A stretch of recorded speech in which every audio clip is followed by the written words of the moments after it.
NATO states that Ukraine will not lose this war and defeat is not at all certain. In other words, Ukraine is capable of success.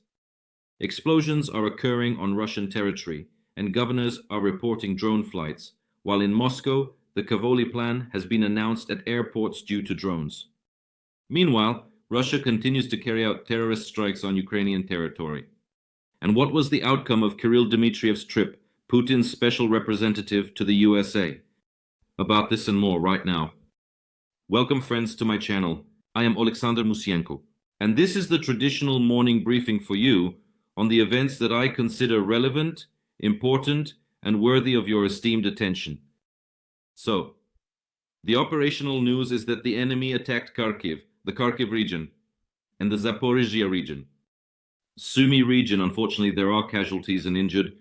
My sincere condolences to the families and loved ones. Meanwhile, in Russia, governors report sightings of drone flights, felt explosions, and allegedly some operations. Air defense.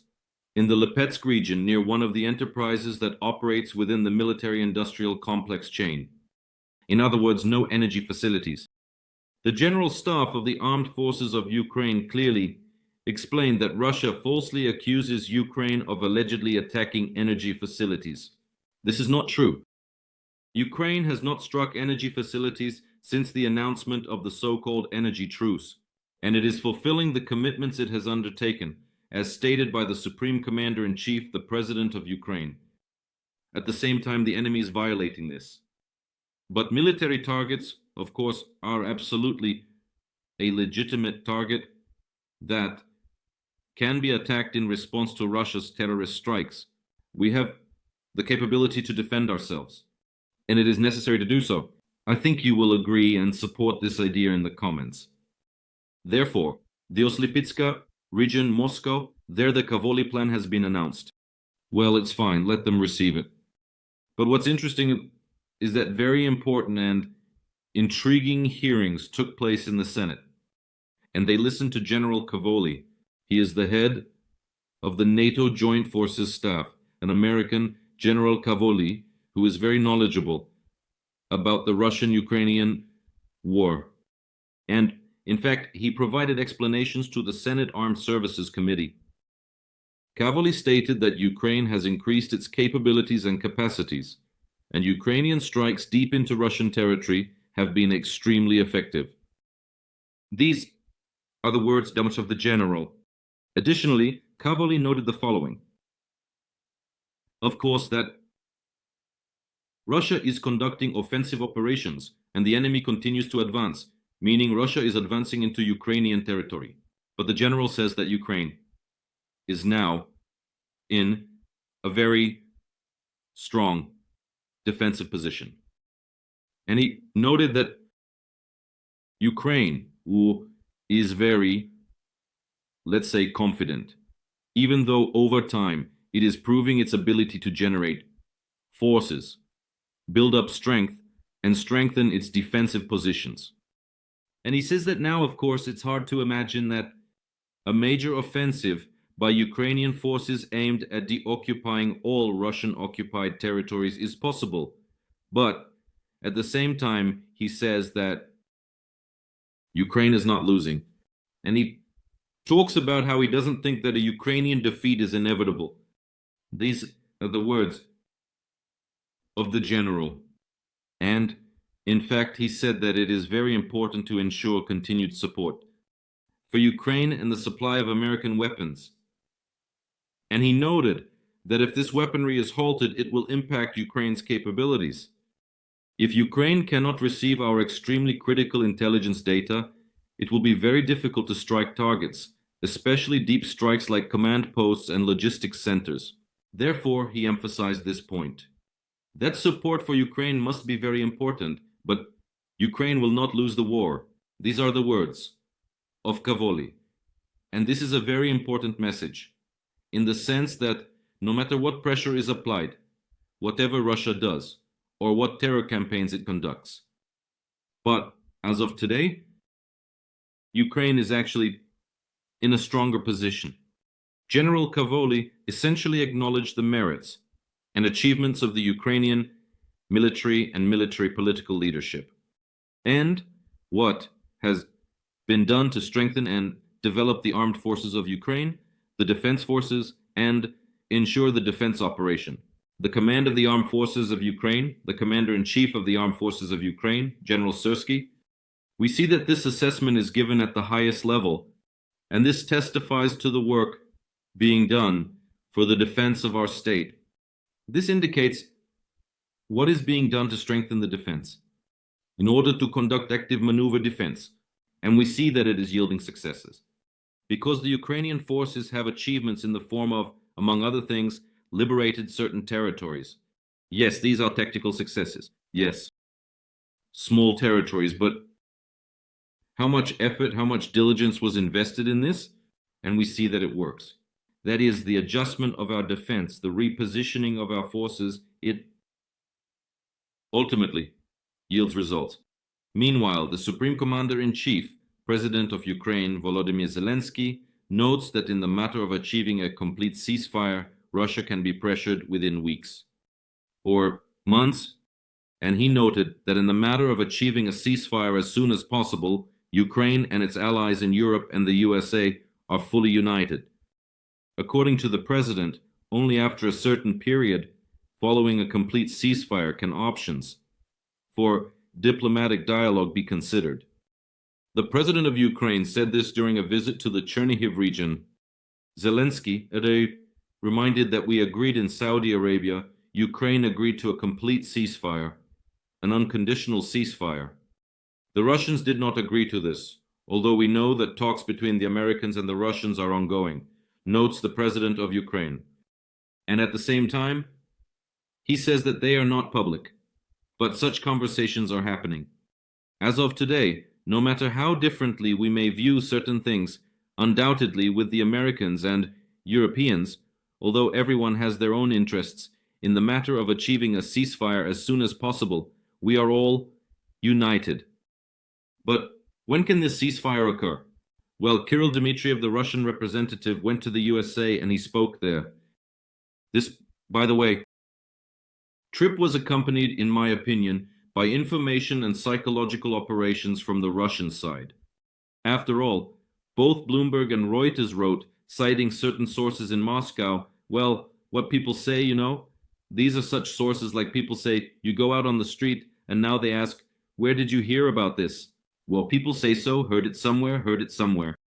Well, yes, just like these publications, what they are based on, that there are supposedly sources in Russia, in Moscow, which say that Russia wants to achieve a ceasefire, but wants concessions, and still expects that the US should pressure Ukraine so that Ukraine would be. And why should we make concessions if NATO and General Cavoli confirm that we are currently in a strong position? Stronger than we were a year ago, by the way, says Cavoli. This indicates the strengthening and fortification of our positions, at least in defense. And we can see this by the number of destroyed enemies, by the number of their destroyed equipment, artillery, forces, and resources. About the record of 122 artillery installations that were destroyed, and 122 artillery installations and mortars that were destroyed in just one day, March 28th, I have already mentioned. And all of this accumulates and gives that cumulative effect. That is, we are holding on. What concessions? Well, but what is Russia doing? They are deliberately trying to share with the media, spreading information that supposedly, look, now we are ready to continue the war, as if the Russians, in the sense, if there will be no decisions, if the USA does not make concessions, does not limit sanctions against Russia, does not respond to this provocation brought by Kirill Dmitriev to the USA, which consists of, supposedly, Russia is offering the Americans a deal in the Arctic, which also involves Greenland and rare earth minerals. That is, once again, Russia is trying to sell. And to say that let's invest together, produce, why do you need Ukraine? Let's put Ukraine aside, there is Russia. Meanwhile, Russia is stalling for time, waiting for a possible war with Iran to start, or for some movements regarding Greenland. And now a tariff war has begun. with possible retaliatory actions from the European Union. And now the rating agency Fitch.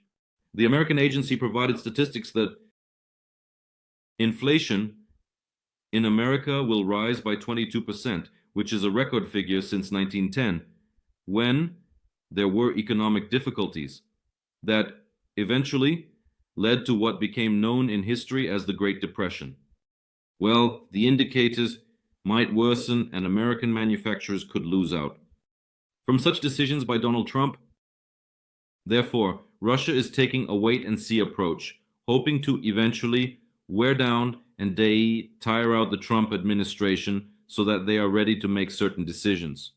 And that's why they carry out such informational provocations through Bloomberg, through Reuters, by releasing information that says, look, we are ready to conduct war, to continue at least until the end of 2025. And even if hellish sanctions are imposed, they address the Americans, saying it's no big deal, we have adapted, maybe they will even benefit us. So, this should be perceived as an informational and psychological operation. These sources deliberately leak information to the media of a character they need, with the aim of putting pressure on the American administration. There's no other way to describe it, so one must be very, let's say, go through this period calmly, because Ukraine continues to engage in dialogue, and precisely by the end of this week or next week, the Ukrainian delegation will arrive in the USA with the aim of discussing an agreement on rare earth metals. This was noted by the US Secretary of Finance, Scott Bessent. That is, Ukraine is in the negotiation process. The discussion is about ensuring Ukrainian national interests, but I do not think that under any circumstances Ukraine will exit the negotiation process regarding the agreement. We need it. Of course, considering our conditions and interests, but it is needed. And we need to sign it to spite the Russians, so that they don't run around sending their Dmitris and other characters, and to demonstrate that all their provocations are media-based, and all their psyops remain futile. Therefore, it is extremely important for us to continue moving forward on this issue. Well, in the meantime, the Czech Republic guarantees stable supplies of ammunition to Ukraine at least until September 2025. Well, obviously, until the spring-summer campaign, when the enemy plans offensive actions. We see now that the enemy is becoming more active, with directions in Sumy and Kharkiv regions where they plan offensive actions. Activity has increased in the southern direction. This refers specifically to the Zaporizhzhia direction, where the movement of military cargo is being recorded in occupied Mariupol. Further to the west of the Zaporizhzhia region, indicating certain military activity that may suggest an intensification of hostilities. However, it is important to understand the following, as rightly noted by the deputy head of the President's office, Pavlo Palisa. This does not mean that all forces will be deployed into battle simultaneously and immediately. Indeed, it is noted that Russia may replenish its losses and plans to involve a 150,000 strong group of its troops, with the aim of conducting offensive operations in several directions, possibly simultaneously in 3 or 4. This, according to the enemy's plan, is supposed to lead to exhaustion. In other words, the enemy's goal in this offensive is to exhaust the Ukrainian defense, the armed forces. But I must tell you that the defense forces are ready for any scenario, and all measures are currently being taken to reduce the enemy's potential and capabilities even during their preparation for such offensive actions.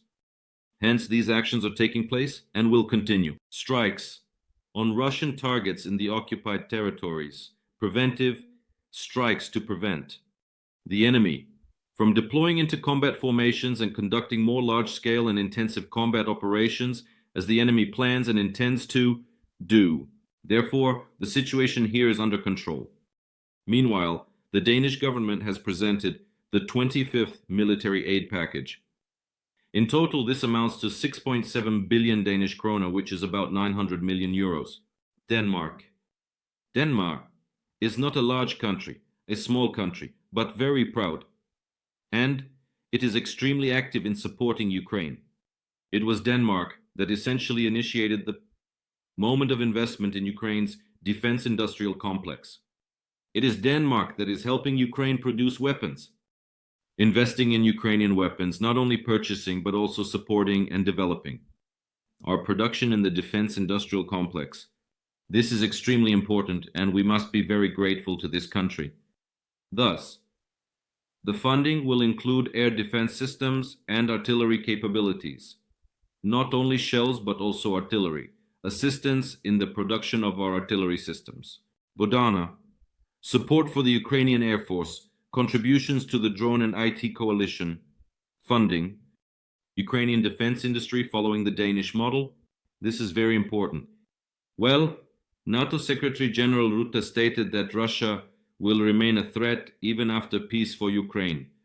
And overall, during these months, NATO members, in the first 3 months of the year, have allocated a total of about 20 billion to support Ukraine. That's good. And US Secretary of State Marco Rubio stated that the US will remain in NATO. He called the speculations about the US leaving the alliance hysteria and reminded that recently 4 US servicemen died in Lithuania, which indicates that America is in NATO. By the way, it's interesting why he emphasized this fact about the deaths. Perhaps he knows something more. And Rubio also said that NATO will support Ukraine and mentioned that preparations should be made to allocate around 5% of GDP, he apologized, for the direct support of NATO countries. Overall, it must be said that the USA spends the most. Here, for example, is a statistic. In 2024, the USA spent $754 billion on defense, whereas Canada and European countries combined $430 billion. So you see the difference, but defense needs to be strengthened. All these actions, ultimately protectionism, tariff wars, and so on, let Putin not relax, because this will prepare and strengthen the defense of Western countries, hopefully, and Ukraine, in preparation for a possible larger-scale conflict. It's better if it doesn't happen, so we need to build deterrence mechanisms, which we will be working on. Take care of yourselves. Glory to Ukraine.